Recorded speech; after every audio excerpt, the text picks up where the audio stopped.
Hello everyone, आप सभी का स्वागत है हमारे इस चैनल में। तो आज हम लर्न करने वाले हैं यूपी ट्रिपल एससी लेखपाल समान हिंदी। तो इसका फर्स्ट चैप्टर है हमारे पास पत्र लेखन। तो आज हम इसमें 30 क्वेश्चन लर्न करेंगे।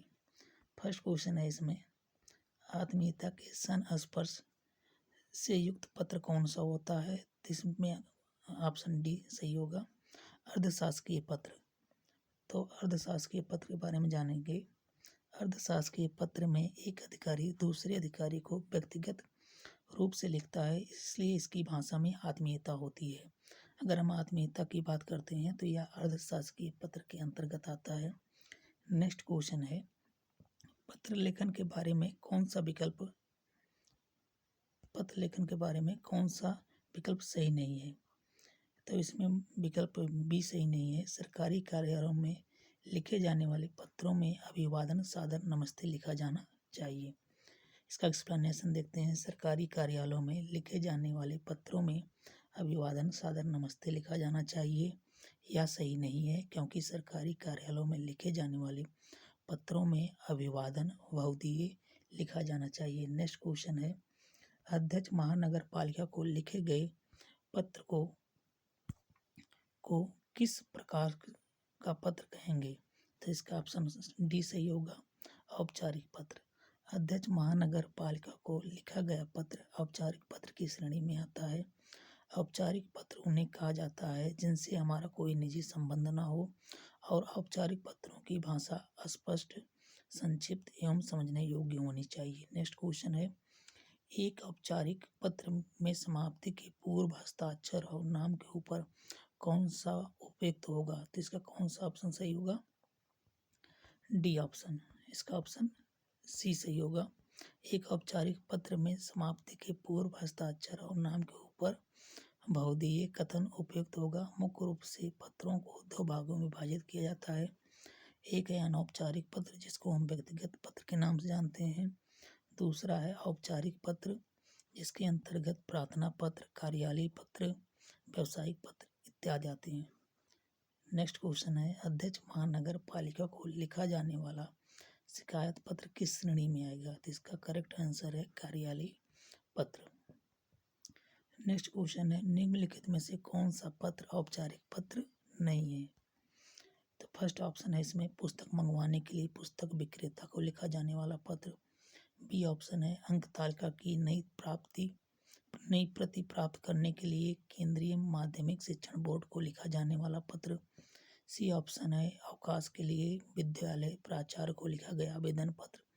डी ऑप्शन है, कक्षा में प्रथम स्थान प्राप्त करने वाले पुत्र के लिए पिता द्वारा लिखा जाने वाला बधाई पत्र। तो इसका करेक्ट आंसर होगा डी, कक्षा में प्रथम स्थान प्राप्त करने वाले पुत्र के लिए पिता द्वारा लिखा जाने वाला बधाई पत्र। क्वेश्चन नंबर 7 है, परिपत्र कब जारी किया जाता है? तो परिपत्र के संबंध में या अधीनस्थ कार्यालयों के साथ पत्राचार के समय तथा बैठक में लिए गए महत्वपूर्ण निर्णयों को कार्यान्वित करने के उद्देश्य से जारी किया जाता है। नेक्स्ट क्वेश्चन है क्वेश्चन नंबर 8, किसी छात्र द्वारा अपने विद्यालय में मनाए गए वार्षिक उत्सव की ही उत्साहपूर्ण जानकारी अपने प्रिय मित्र को देनी है, यह किस प्रकार का पत्र कहलाएगा? तो इसका करेक्ट आंसर होगा बी, वैयक्तिक पत्र। किसी छात्र द्वारा अपने विद्यालय में मनाए गए वार्षिक उत्सव की उत्साहपूर्ण जानकारी अपने प्रिय मित्र को देनी है, तो यह पत्र वैयक्तिक पत्र कहलाएगा। वैयक्तिक पत्र अनौपचारिक पत्र की श्रेणी में आते हैं, जिन्हें व्यक्तिगत मामलों के संबंध में पारिवारिक सदस्यों, मित्रों एवं अन्य परिजनों को लिखा जाता है। नेक्स्ट क्वेश्चन नंबर 9 है, यदि पूर्व पत्र के संदर्भ को दोबारा उद्धृत करते हुए पुनः उसी सूचना को दोहराया जाता है, तो यह किस विकल्प में आएगा? अगर हम किसी सूचना को दोबारा दोहराते हैं तो यह अनुस्मारक के अंतर्गत आता है। इसका एक्सप्लेनेशन हम देखेंगे। यदि पूर्व पत्र के संबंध को दोबारा उद्धृत करते हुए पुनः उसी सूचना को दोहराया जाता है, तो यह पत्र अनुस्मारक की श्रेणी में आता है। इस पत्र का उद्देश्य संबंधित अधिकारी को किसी पूर्व पत्र का स्मरण कराना है और उसमें लिखित मामले का महत्व दर्शाते हुए शीघ्र ही उसका उत्तर मांगना होता है। अनुस्मारक पत्र प्रायः मूल पत्र लिखने के 1 महीने बाद लिखा जाता है। दूसरा अनुस्मारक पहले अनुस्मारक के 10 दिन बाद लिखा जाना चाहिए। क्वेश्चन नंबर 10 है जो कि इम्पोर्टेंट भी है। डीओ लेटर का पूर्ण रूप क्या होता है? तो इसका करेक्ट आंसर है डीमी ऑफिशियल लेटर। डीओ लेटर किस प्रकार का पत्र होता है? अगर इसकी बात करते हैं तो यह एक अर्धशासकीय पत्र होता है। यह सरकारी पत्र का एक उपभेद है जब किसी आवश्यक कार्य की ओर संबंधित अधिकारी का ध्यान तुरंत आकृष्ट कराना हो, सरकार के किसी आदेश का पालन शीघ्रता से कराना हो, किसी विभाग से कोई जानकारी अविलंब लेना हो, तब अर्ध सरकारी पत्र भेजे जाते हैं। इन पत्रों में औपचारिकता का पालन नहीं किया जाता है। क्वेश्चन नंबर 11 है, डीओ पत्र में अधिक्रमण लिखने का सही तरीका क्या होता है? तो इसका करेक्ट आंसर है ए, डीओ पत्र जिसे अर्ध सरकारी पत्र भी कहा जाता है। इसका उपयोग विभिन्न सरकारी अधिकारी आपस में विचार विनिमय या किसी विषय की जानकारी प्राप्त करने के लिए करते हैं। इस पत्र में संबोधन के स्थान पर प्रिय या बहुधीय शब्द का प्रयोग किया जाता है। क्वेश्चन नंबर है 12, ऑफिस मेमोरेंडम में इस्तेमाल किए जाने वाला सही अभिवादन क्या है? तो इसका करेक्ट आंसर होगा डी, तो कोई अभिवादन का उपयोग नहीं किया जाता है। तो ऑफिस मेमोरेंडम के बारे में बताया गया है, कार्यालय ज्ञापन पत्र व्यवहार का वह रूप है जिसके माध्यम से किसी सरकारी कार्यालय में किसी विशिष्ट अथवा सामान्य मामले में एक कार्यालय अथवा विभाग से दूसरे कार्यालय अथवा विभाग के अंतर्विभागीय अथवा अंतर अनुभागीय औपचारिक संदेश अथवा अनुदेश प्रसारित किए जाते हैं, अथवा एक कार्यालय से किसी व्यक्तिगत मामलों में किसी व्यक्ति को औपचारिक सूचना भेजी जाती है। कार्यालय ज्ञापन अन्य पुरुष की शैली में लिखा जाता है और इसमें अभिवादन को बताने वाले शब्द महोदय, प्रिय, महोदय आदि जैसे शब्दों का इस्तेमाल नहीं किया जाता है। नेक्स्ट क्वेश्चन है, नीति के महत्वपूर्ण मामलों जैसे कि औद्योगिक लाइसेंस की नीति में सरकार के निर्णयों की सार्वजनिक घोषणा करने के लिए किस प्रकार का संचार का उपयोग किया जाता है? तो इसका करेक्ट आंसर होगा प्रस्ताव। नीति के महत्वपूर्ण मामलों जैसे कि औद्योगिक लाइसेंस नीति में सरकार के निर्णयों को सार्वजनिक घोषणा करने के लिए प्रस्ताव का उपयोग किया जाता है। नियुक्ति, नियम, आदेश, छुट्टी, प्रशिक्षण तथा हस्तांतरण आदि की सरकारी सूचना को अधिसूचना या विज्ञप्ति कहते हैं। नेक्स्ट क्वेश्चन है, विदेशी सरकारों के साथ पत्राचार के लिए निर्देश जारी करने के लिए कौन सा सरकारी कार्यालय जिम्मेदार है? इसका करेक्ट आंसर होगा सी, विदेश मंत्रालय। तो विदेशी सरकारों के साथ पत्राचार के लिए निर्देश जारी करने के लिए विदेश मंत्रालय जिम्मेदार है। नेक्स्ट क्वेश्चन है, एक पत्र में डॉट डॉट तुरंत लिखा जाता है। तो इसका करेक्ट आंसर होगा ए, ऑप्शन ए, अभिवादन से पहले।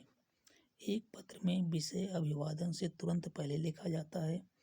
विषय औपचारिक पत्रों में अभिवादन से पूर्व लिखा जाता है, जबकि अनौपचारिक पत्रों में विषय महत्वपूर्ण नहीं होता है।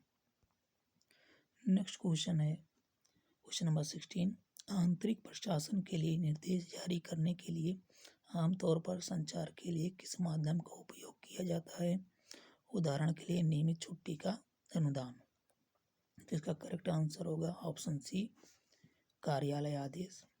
आंतरिक प्रशासन के लिए निर्देश जारी करने के लिए आमतौर पर कार्यालय आदेश का उपयोग किया जाता है। कार्यालय आदेश वह कार्यालयी पत्र जिसमें किसी मंत्रालय, विभाग एवं कार्यालय के कर्मचारियों को उनकी नियुक्ति, स्थायीकरण, स्थानांतरण, पदोन्नति, अवकाश, स्वीकृति, अस्वीकृति आदि के विषय में आंतरिक प्रशासन संबंधी आदेश प्रसारित किए जाते हैं। क्वेश्चन नंबर 17, केंद्र सरकार में आधिकारिक संचार के लिए लिखित संचार के कितने रूपों का उपयोग किया जाता है? तो इसमें करेक्ट ऑप्शन होगा बी, 11। केंद्र सरकार में आधिकारिक संचार के लिए लिखित संचार के 11 रूपों का उपयोग किया जाता है। नेक्स्ट क्वेश्चन है, केंद्र सरकार में पत्र लिखते समय इस्तेमाल किया जाने वाला अभिवादन क्या है? तो करेक्ट ऑप्शन होगा ए, सर या मैडम। सरकारी पत्र लिखते समय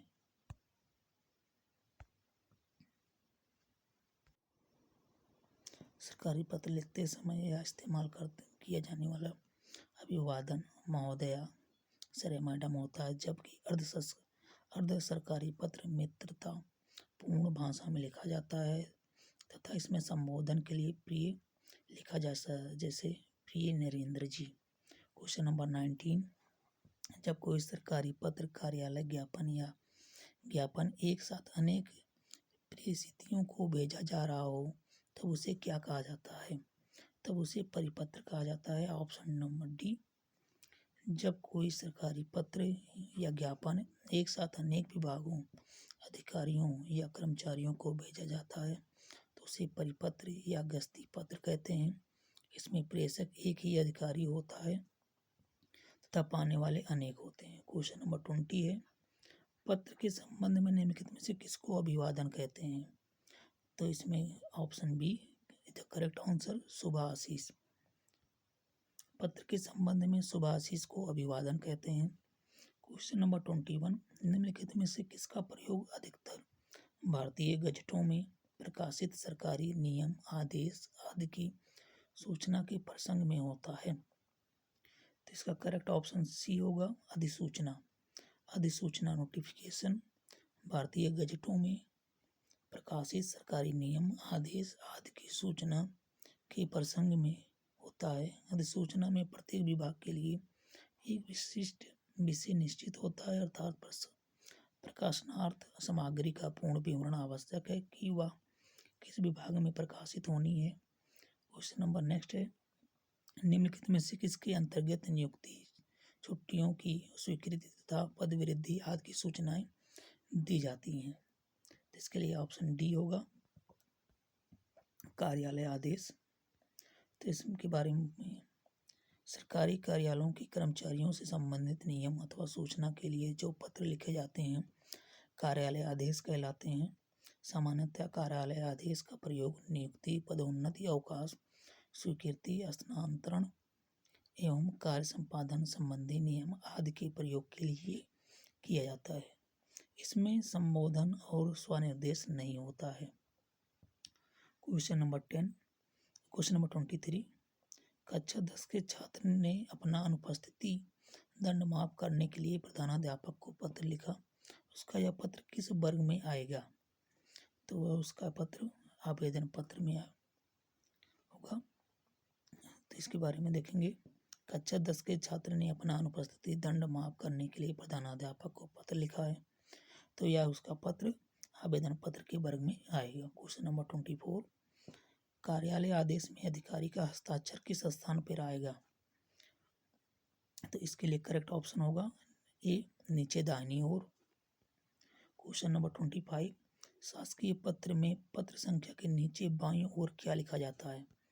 तो शासकीय पत्र में पत्र संख्या के नीचे बाईं ओर और प्रेषक पदाधिकारी का नाम या पदनाम लिखा जाता है। क्वेश्चन नंबर 26, अधिसूचना के संदर्भ में कौन सा कथन गलत है? तो इसमें option B is the correct answer, इनमें प्रेषक का उल्लेख होता है। तो अधिसूचना के संदर्भ में इनमें प्रेषक का उल्लेख नहीं किया जाता है। क्वेश्चन नंबर 27 है, निम्नलिखित पत्रों में अभिनिवेदन के रूप में लिखा जाता है, तो इसका करेक्ट ऑप्शन होगा बी, बहुधीय। क्वेश्चन नंबर 28, संक्षेपण कितने शब्दों में लिखा जाना चाहिए? तो इसका करेक्ट ऑप्शन होगा 1/3 शब्दों में। तो इसका एक्सप्लेनेशन है, किसी विस्तृत विवरण, सविस्तार व्याख्या, वक्तव्य, पत्र, व्यवहार या लेख के तथ्यों और निर्देशों के ऐसे संयोजन को संक्षेपण कहते हैं जिसमें अप्रासंगिक, असंबद्ध, पुनरावृत्त, अनावश्यक बातों का त्याग और सभी अनिवार्य, उपयोगी तथा मूल तथ्यों का प्रभाव हो, संक्षिप्त संकलन हो। संक्षिप्तता संक्षेपण का एक प्रधान गुण है। संक्षेपण को सामान्यतया मूल का तृतीयांश या 1/3 शब्दों में होना चाहिए। वैसे एक क्वेश्चन इम्पोर्टेंट भी है। क्वेश्चन नंबर 29, वैयक्तिक पत्र किनके मध्य लिखा जाता है? तो जो वैयक्तिक पत्र होता है सगे संबंधियों मित्रों के मध्य लिखा जाता है। क्वेश्चन नंबर 30 और आज का लास्ट क्वेश्चन, निम्नलिखित में से कौन सा अनौपचारिक पत्र का उदाहरण है? तो इसका करेक्ट ऑप्शन होगा बी, बहन के विवाह में शामिल होने के लिए मित्र को लिखा गया पत्र। तो बहन के विवाह में शामिल होने के लिए मित्र को लिखा गया पत्र अनौपचारिक पत्र का एक उदाहरण है। अनौपचारिक पत्र एक ऐसा पत्र होता है जिसे निजी जीवन से जुड़े लोग जैसे परिवार के सदस्यों, रिश्तेदारों और मित्रों के लिए लिखा जाता है। तो नेक्स्ट इसके आगे नेक्स्ट वीडियो।